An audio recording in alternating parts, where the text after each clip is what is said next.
En estos días, en la Ciudad de México, el mayor desafío en seguridad siguen siendo las marchas, bloqueos, el vandalismo de la Coordinadora Nacional de Trabajadores de la Educación. Hoy nuevamente bloquearon las principales vialidades, realizaron más actos vandálicos, mientras que en Chilpancingo tomaron el Congreso local, destrozaron el inmueble y ahí quemaron hasta automóviles estacionados. Sí, también hicieron acciones en Oaxaca. La Ciudad de México sobre todo, termina como rehén de estos grupos y además es objeto de un chantaje, porque de eso se trata, no nos engañemos, es un chantaje político con objetivos económicos y a su vez de posiciones políticas y electorales. La presidenta Sheinbaum dijo que no creía que los actos violentos los hiciera la gente, sino que eran provocadores. No es verdad. Sería muy fácil comprobando, deteniendo a los responsables de los actos vandálicos. Pero la decisión política es dejarlos hacer lo que quieren. Y vienen haciendo lo que quieren los señores de la CENTE desde hace más de 25 años. Y todos los años, una y otra vez, ocurre lo mismo. Ahora con los eventos masivos que vienen en la Ciudad de México, están tomando a la ciudad como rehén y están chantajeando a la sociedad y a las autoridades. Un día más de caos y sin acuerdos. Después de una reunión que se prolongó por casi 4 horas con funcionarios federales, la Coordinadora Nacional de Trabajadores de la Educación informó que regresará este miércoles a una nueva mesa de negociación con el fin de conocer la respuesta del gobierno a sus principales exigencias. Condenamos esta estrategia paramilitar y de desgaste político impulsada desde las estructuras gubernamentales, que pretende contener mediante la violencia lo que no ha podido resolver con capacidad política, resolutiva, ni atención a las demandas legítimas del movimiento magisterial democrático. Pese a las agresiones, secuestro de calles, avenidas y bloqueos que impiden a la gente trabajar, los dirigentes insistieron en que existe un incumplimiento al compromiso gubernamental de no recurrir a actos represivos contra las manifestaciones magisteriales, pero ahí sí exigieron la reparación integral del daño. La CENTE reiteró que mantiene la huelga nacional hasta que se lleve a cabo la Asamblea Nacional Representativa, una vez que se conozca la respuesta del gobierno federal. Ante el caos generado en el centro histórico de la Ciudad de México, comerciantes de la zona afectados por los cierres y campamentos de los maestros exigieron solución a las autoridades. Somos los rehenes, siempre estamos viendo a ver si se dignan a abrir, si no se dignan a abrir, que porque quieren la manifestación, que porque no la quieren, y nosotros ¿qué? Nosotros solamente queremos trabajar. Los comerciantes estiman afectaciones a 170,000 trabajadores y 30,000 pequeños comercios por las jornadas de movilizaciones, cortes viales y el emplazamiento de vallas. Sí, nos afecta bastante porque pues no hay ventas y pues nosotros comisionamos, entonces es bárbara la situación que está suscitando ahorita. La Cámara Nacional de Comercio, Servicios y Turismo estima que por un día de cierre hay pérdidas de 39 millones de pesos. Pero las protestas y afectaciones se registran en varias entidades. En Guerrero, integrantes de la Coordinadora Estatal de Trabajadores de la Educación irrumpieron en instalaciones del Congreso del Estado en Chilpancingo. Derribaron una valla metálica para ingresar al edificio legislativo, pero únicamente lograron llegar al estacionamiento, donde realizaron destrozos y dañaron al menos 12 vehículos. Posteriormente llevaron la movilización a la autopista del Sol para bloquearla con dirección al puerto de Acapulco. Azteca Noticias. Bueno, los maestros o cualquiera, usted y yo, tendríamos derecho a hacer las manifestaciones que consideremos. Lo que no tienen derecho es hacer estos actos vandálicos, lo que no tienen derecho a hacer bloqueos, lo que no tienen derecho es a destrozar edificios públicos, negocios, afectar a los propietarios. Eso no son derechos, esos son delitos y están cometiendo delitos. Lo que sucede es que nadie se los impide. Ese es el punto central de toda esta historia. Lo vienen haciendo en la mayor impunidad desde hace muchos años, durante años como aliados de quienes están ahora en el gobierno. Ahora enfrentados con los del gobierno o con parte de los que están en el gobierno, porque muchos todavía los apoyan. ¿Por qué? Porque quieren lo que siempre han querido: dinero, posiciones políticas, vienen elecciones el año próximo, posiciones políticas, plazas para negociar con ellos. Ese es el verdadero tema. Y ahora dicen que solamente negociarán con la presidenta. Ya no le sirve ni la Secretaría de Gobernación, dicen, ni la SEP. Ahí están las cosas. Pero lo que sucede es que durante muchísimos años, cuando muchos miembros de Morena estaban en la oposición, eran aliados de la CENTE y de alguna manera pues, trabajaban conjuntamente para desestabilizar al gobierno en el poder. Cuando llega al poder, todos estos personajes, desde el presidente López Obrador, la presidenta Claudia Sheinbaum, vemos, por ejemplo, Martí Batres, todos estos personajes, pues pensaron que iban a poder llegar a acuerdos con estos personajes de la coordinadora. ¿Y qué cree? Que eran aliados cuando necesitaban hacer disturbios y presionar al gobierno en turno. Ahora lo siguen haciendo nuevamente. Si pensaron que estos personajes que eran aliados iban a ser sus amigos, estaban muy equivocados y hoy lo están viendo cuando la gente de la coordinadora lo que están haciendo es aprovechar que faltan poco menos de 9 días para que inicie esta fiesta futbolística. Así que va a ver qué pasa, sin lugar a dudas no se van a quedar tranquilos y lo que piden es inviable dárselo, porque si se les da, comprometes las pensiones de todos los demás trabajadores en el país. Pero no se trata solo de la CENTE. Muchas de las obras anunciadas, desde el aeropuerto hasta el metro, no están terminadas. Se sigue pintando y volviendo a pintar de diferentes colores las vialidades y el desafío de la movilidad es enorme. Súmele usted las lluvias torrenciales que azotan y seguirían azotando a la Ciudad de México, sobre todo en estos meses, y el programa y el panorama es preocupante. Hoy, por ejemplo, y esto fue muy grave, hubo un accidente que se cayó un puente peatonal en la Terminal 1 del aeropuerto capitalino, hubo una persona herida, pero bueno, ¿cómo es posible? Ahora las autoridades dicen que van a investigar quién es el responsable. Los responsables son ellos. La Ciudad de México enfrenta grandes retos en infraestructura, movilidad, transporte público, así como en la modernización de las redes del tren suburbano, tren ligero y el metro. Todo esto para hacer frente al crecimiento poblacional y atender el volumen de turistas que llegan a la capital. Este año, autoridades han llevado a cabo proyectos y obras viales que han enfrentado retrasos, resistencias, críticas y que, en algunos casos, han tenido que dar marcha atrás. Una escena común en las últimas semanas fueron las de decenas de cuadrillas pintando avenidas, puentes, bajopuentes y estructuras de un color morado que, más allá del debate que generó, ciertamente va en contra de los estándares establecidos a nivel mundial. El arquitecto Felipe Leal, miembro del Colegio Nacional y exdirector de la Facultad de Arquitectura de la UNAM, asegura que los colores utilizados están fuera de la norma universal. El problema aquí es que no están cumpliendo las normas universales. Hay una serie de normas que son para todos los países, donde, por ejemplo, los colores, la gráfica, la identidad que debe tener, pues vamos a hablar un poco a nivel de los pavimentos, lo que son los cruceros peatonales, lo que llamamos como las cebras peatonales. Sí. Las cebras peatonales es un código universal, lo encontramos en todo el mundo, y hay una serie de normas y de colores que están aplicados por la propia Secretaría de Comunicaciones y Transportes, bueno, y ahora Infraestructura, que debe de respetar todo eso. Incluso alerta sobre el uso de algunos colores que pueden llegar a ser una fuente de contaminación. Hay que ayudarle al patrón a que cruce mejor, pero no hay que sobreestimularlo y pintar. Por ejemplo, el amarillo de cadmio es el color más caro que existe y que contamina más en su producción. Entonces han puesto toda una cantidad de guarniciones en amarillo innecesariamente, o también parapetos tanto en Tlalpan como en el periférico. La Secretaría de Obras y Servicios de la capital tuvo que cambiar el color morado que ya dominaba el paisaje urbano y regresó al tradicional amarillo, como lo marca la norma. Sobre el uso del morado, responsabilizó a una empresa contratista del error.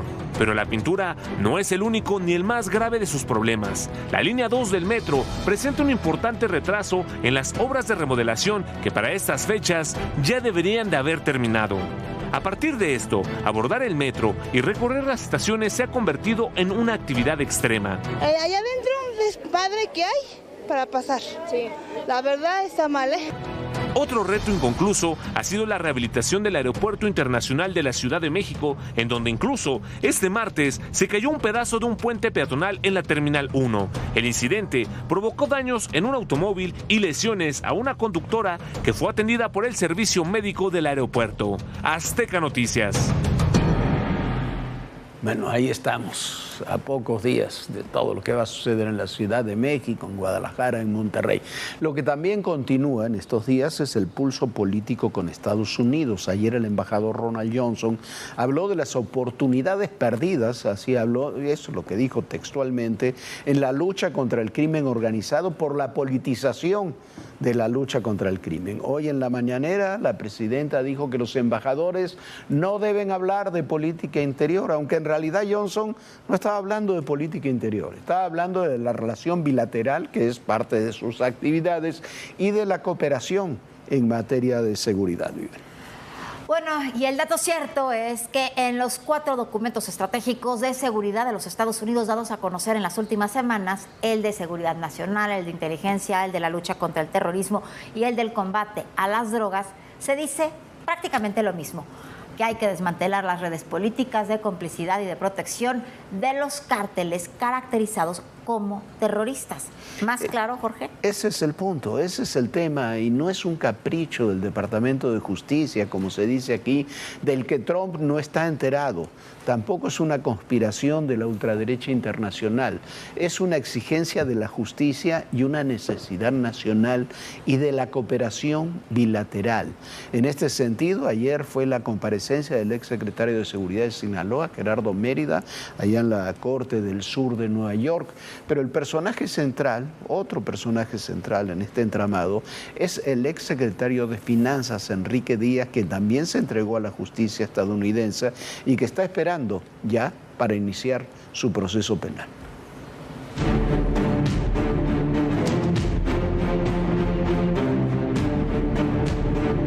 No solo fue su secretario de Finanzas, Enrique Díaz Vega podría terminar de hundir al gobernador con licencia, Rubén Rocha Moya. Es pieza clave de la narcopolítica sembrada por Morena en Sinaloa. Era el hombre detrás de las finanzas del gobierno del Estado y detrás de las finanzas de Rubén Rocha Moya, que sabía a dónde iba cada dinero del presupuesto público. Y también era el que sabía qué contratos firmaban desde el gobierno con empresas fachada y con empresas de los grupos delincuenciales. Díaz Vega se entregó a las autoridades de los Estados Unidos, pero a diferencia del exsecretario de Seguridad Gerardo Mérida Sánchez, no fue presentado ante la Corte del Distrito Sur de Nueva York. Algunas fuentes señalan que colabora como testigo cooperante. De acuerdo con el periodista Raimundo Riva Palacio, Díaz Vega y Mérida Sánchez ya entregaron pruebas con soporte técnico entre documentos físicos y un número indeterminado de memorias USB. ¿Por qué decide entregarse? Uno, porque al ser el primero en cooperar con las autoridades de Estados Unidos, es el que tiene el único que tiene beneficios. El segundo en entregarse es el general Mérida Sánchez. ¿Por qué no aparece Enrique Díaz Vega en los registros de las cárceles, en los registros de detenciones? Pues porque es un testigo cooperante en estos momentos, no es un testigo protegido. Para el Departamento de Justicia de los Estados Unidos, Enrique Díaz Vega y otros 9 funcionarios y exfuncionarios de Sinaloa ayudaron a los Chapitos a colocar funcionarios corruptos para proteger el tráfico de drogas y lavar dinero de sus empresas. La principal empresa que debe buscar la autoridad y tenemos conocimiento que ya está siendo investigada también por la autoridad de los Estados Unidos, es una empresa que se llama Constructora Remco. Se dice que los dueños de Constructora Remco son, pues prestanombres del cártel de Sinaloa y concretamente de los Chapitos. Pero Díaz Vega no habría operado solo para los hijos del Chapo Guzmán. Para Carlos Loret de Mola, el exsecretario, era el encargado de entregar dinero en efectivo a los hermanos Andy y Bobby López Beltrán para negocios de obra pública.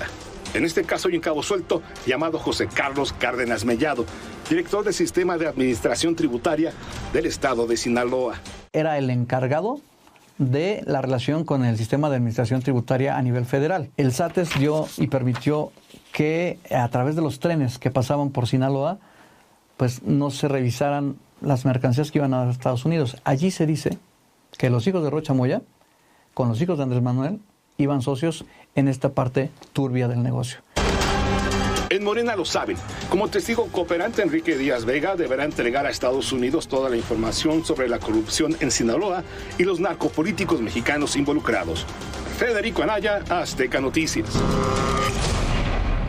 Bueno, y no es un dato menor que el secretario de Finanzas no esté registrado en ninguna prisión en este momento en los Estados Unidos y que esté de testigo cooperante con las autoridades de ese país. Y la inseguridad cotidiana se alimenta de hechos como el secuestro. El día de hoy, la periodista Roxana Guzmán fue secuestrada en Veracruz, levantada por un grupo armado cuando se encontraba en su casa.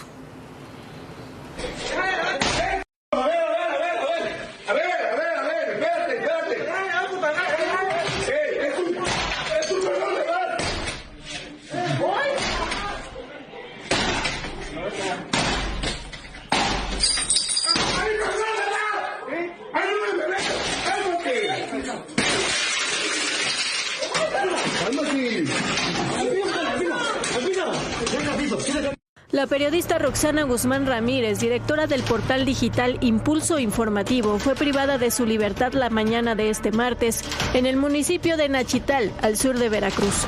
El momento fue grabado por una persona que se encontraba en el lugar. En la imagen se aprecia que un grupo de hombres armados irrumpe en su domicilio y se la lleva con rumbo desconocido. De acuerdo con información difundida por familiares, colegas y medios de comunicación de la región, los hechos ocurrieron alrededor de las 6 de la mañana. Horas después, la Fiscalía General del Estado de Veracruz precisó que se desplegaron acciones de búsqueda e investigación para obtener información que permita ubicar a la periodista y establecer las circunstancias en que ocurrieron los hechos. Nuestro país desafortunadamente es el país sin una guerra declarada, más letal para la prensa. Roxana Guzmán Ramírez realizaba transmisiones en vivo para su medio de comunicación y sus redes sociales, donde colocaba información y reportes ciudadanos. Veracruz es una de las entidades señaladas como muy peligrosa para ejercer el periodismo en México, debido a decenas de casos de homicidios, desapariciones y amenazas en contra de reporteros y comunicadores. La mayoría de los y de las periodistas que han asesinado en los últimos años cubrían territorio. De acuerdo con distintas organizaciones enfocadas en la defensa de la libertad de expresión, en Veracruz se tienen registrados al menos 30 asesinatos de periodistas desde el año 2000, siendo el sexenio de Javier Duarte uno de los más violentos en contra de la prensa.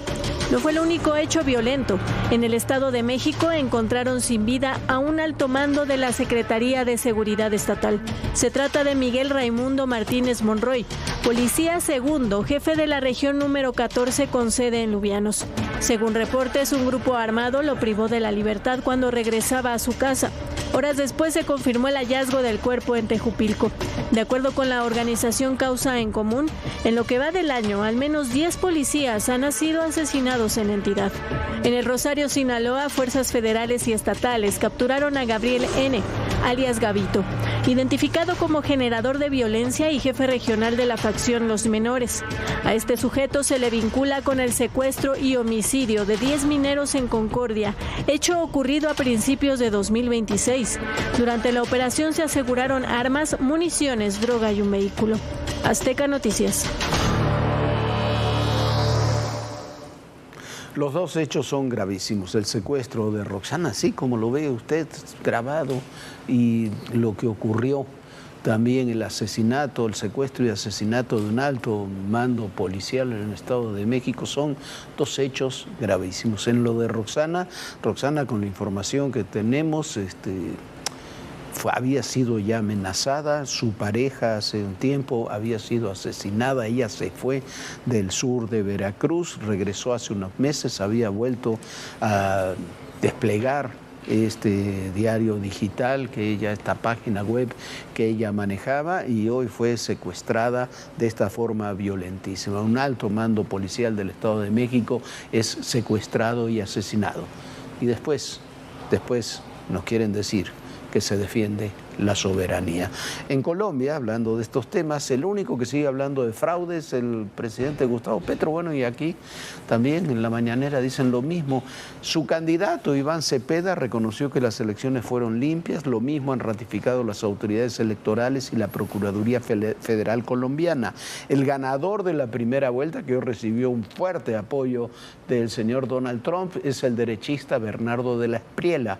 Pero la izquierda, lo decíamos ayer y lo ratificamos hoy, cuando no gana, arrebata. Perder, sospechar, desconocer, repetir. Parece ser la secuencia que sigue Gustavo Petro cuando los números no le favorecen. Tras la primera vuelta presidencial en Colombia, el mandatario se negó a reconocer el preconteo, que colocó al candidato de derecha, Abelardo de la Espriella, al frente de la contienda por encima del oficialista y afín a los ideales izquierdistas de Petro, Iván Cepeda. El actual mandatario denunció un supuesto fraude basado en presuntas irregularidades del software electoral y aclaró que solo aceptará los resultados definitivos emitidos por los jueces electorales. Entonces le pido a la ciudadanía que en esas 120,000 mesas acudan a vigilar el conteo de los votos. Es el viejo recurso de desconocer el resultado cuando la realidad política amenaza con convertirse en derrota. Incluso sectores de la izquierda colombiana han reconocido que hasta ahora no existen pruebas que respalden las denuncias del presidente. No hemos encontrado en este momento del desarrollo de esa labor evidencias sobre hechos que sean, pues digamos, de una dimensión o de una profundidad que merezcan un pronunciamiento sobre eventuales irregularidades. Petro parece transitar una ruta similar a la de otras figuras que optaron por sembrar dudas sobre el proceso electoral antes de aceptar una victoria ajena. Porque la democracia, para algunos, parece funcionar según convenga. Si el resultado favorece a sí mismos o a los suyos, se celebra como expresión de la voluntad popular. Si no, surgen denuncias, sospechas y llamados a revisar las urnas. Otro claro ejemplo es Evo Morales en Bolivia, quien durante años ha cuestionado decisiones e impulsado movilizaciones tras perder terreno político. A casi un año de las últimas elecciones, y a pesar de su inhabilitación por diversas acusaciones, aún mantiene presencia en el escenario de protestas que se han intensificado en el último mes y que tienen al país entre el caos y la tensión. Esto sirve como recordatorio de una práctica recurrente. Estos personajes que se aferran al cargo, aceptar las reglas del juego mientras garanticen la permanencia en el poder, pero cuestionarlas cuando anuncian la posibilidad de perderlo. Salma Domínguez, Azteca Noticias. Y la diputada del Congreso de España, Cayetana Álvarez, fue parte del 10º aniversario del Consejo Consultivo Nacional de Grupo Salinas. Habló en exclusiva con Azteca Noticias sobre los riesgos que la izquierda representa para nuestro país. México está perdiendo libertades con su gobierno de izquierda. Así lo advirtió la historiadora y diputada del Congreso de España, Cayetana Álvarez de Toledo, en su visita a la Universidad de la Libertad. Y deberíamos evitar la necrofilia ideológica, que es el amor a las ideas fracasadas. Una y otra vez los movimientos de izquierdas han acabado en miseria, en corrupción, en devastación institucional, ¿no? Y el caso de México no es la excepción. México está en una deriva autoritaria y alarmante, acelerada. En entrevista en exclusiva con Azteca Noticias, dijo que la principal amenaza a la soberanía del país no viene del exterior, sino de las propias ideas populistas de la izquierda mexicana y sus vínculos con el narcotráfico. Los principales enemigos de la soberanía mexicana hoy no están fuera de México, sino que están dentro de México, y son esencialmente tres. En primer lugar, el crimen organizado y señaladamente el narcotráfico. En segundo lugar, el populismo autoritario, que muchas veces trabaja en colusión con el crimen organizado. Y en tercer lugar, la política o la mentalidad o la cultura de dependencia. El autoritarismo y el populismo van avanzando poco a poco, de manera que no se nota cuando está guardando libertades. ¿Cómo hacer para que los mexicanos despertemos y nos demos cuenta que sí nos están quitando libertades y que estamos avanzando hacia un totalitarismo? Son lo que yo llevo llamando desde hace un tiempo los burros de Troya a la democracia, porque se aprovechan de la ignorancia de la gente, entran dentro de las instituciones y las destruyen, las corroen, las socavan desde el interior. Y es verdad que eso hace más difícil alertar a los ciudadanos, porque se mantiene la fachada democrática, pero se vacía la democracia desde el interior. Destacó que los gobiernos populistas de izquierda siempre buscan enemigos extranjeros o le echan la culpa al pasado. Esa es la clásica maniobra populista, ¿no? Buscas enemigos muertos, insisto, hace 500 años o en el extranjero porque eludes tu responsabilidad hoy. Antes que exigir disculpas a España, tiene que pedirle disculpas ella a las madres buscadoras. Cayetana Álvarez de Toledo hizo un llamado a los mexicanos a defender sus libertades, su autonomía y su soberanía para que cada uno sea el dueño de su propio destino. Hugo Vela, Azteca Noticias.